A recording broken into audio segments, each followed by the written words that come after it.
The Yonegs believe that the mounds are sacred burial grounds used to bury chiefs, elders, and sacred artifacts. The mounds are actually just the opposite. Some of the people who lived with us were so bad that we would not put them back into the ground. We do not bury or place things into the ground that are evil or bad. When these evil people died, we took them and their belongings, threw them into a pile, and burned them.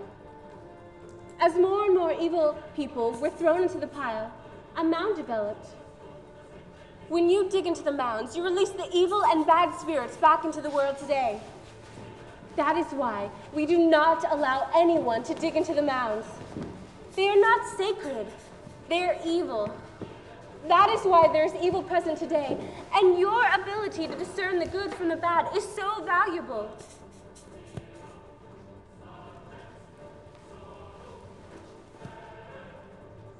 We lived with the mound builders and others peacefully for many years. The weather was good, there was plenty to eat, and the deer made for good hunting. And then it happened. The encounters that would change our lives forever. The Yoneg. The white men?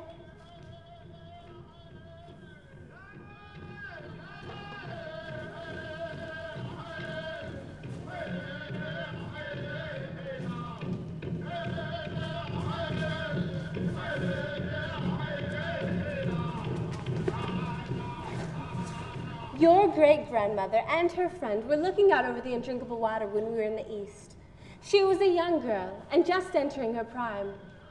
Life was good here. The sand lined the undrinkable water. The smoky mountains provided plenty to eat. Everything was in harmony. Our people were happy and content. We practiced our ceremonies and dances without interruption. We were under rule of the white chief who leads during times of peace. The red chief, who leads during times of war, was getting bored. There hadn't been a dispute or battle for some time. Some foam floated on top of the undrinkable water.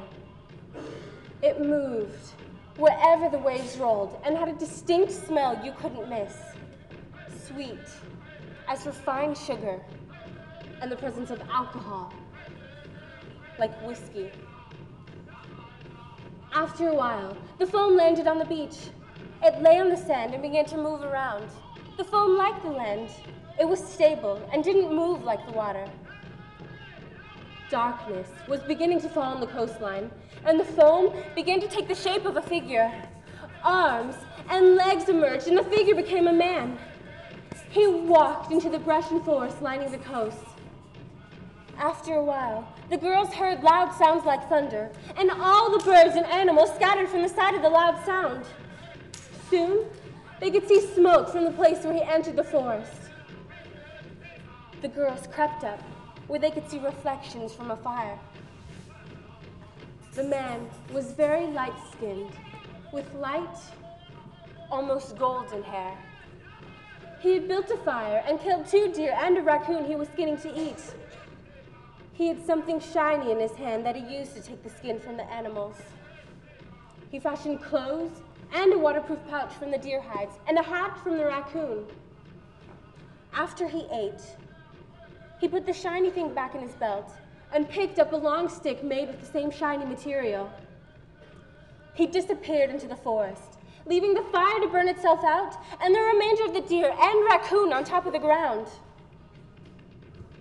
There was an eerie sense in the air as night continued, and a small moon climbed into the sky. He laughed as he walked away. The scent of sugar and whiskey trailed behind him. Things would never be the same. The girls ran back to the village and told their mother what they observed. Mother listened patiently as the girls told their story. She fed them, told them to do their chores and get to sleep. After the girls were asleep, Mother looked skyward at the small moon. The day the elders had spoken was here. Where one goes, many will follow. This was the first Yoneg. It wouldn't be the last. The first Yoneg?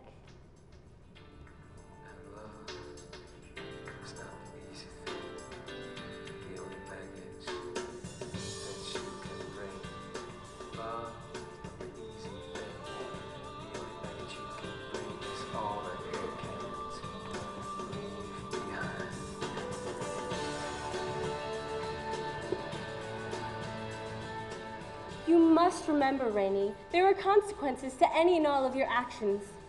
If your intentions are selfish and bad, there are negative consequences and punishments for your actions. The punishments may be delayed, even to later generations, but the punishments and storms will come. Look at the consequences of abusing the earth and nature. It caused the origin of disease and eventually contributed to the removal of our people from the East. Originally, natives, plants, and animals could all speak to one another. We could control the winds and weather when needed, as long as we didn't abuse our power. After meeting with the Yonegs, they loved the quality of our deerskins. The Yonegs, across the undrinkable water in a place called Europe, wanted our deer hides. The Yonegs traders and merchants would trade us for many things in order to get our deer hides, and they even provided us with things that we wanted. We began killing more and more deer than we could use other than the hides, and this is a problem for the plants and animals.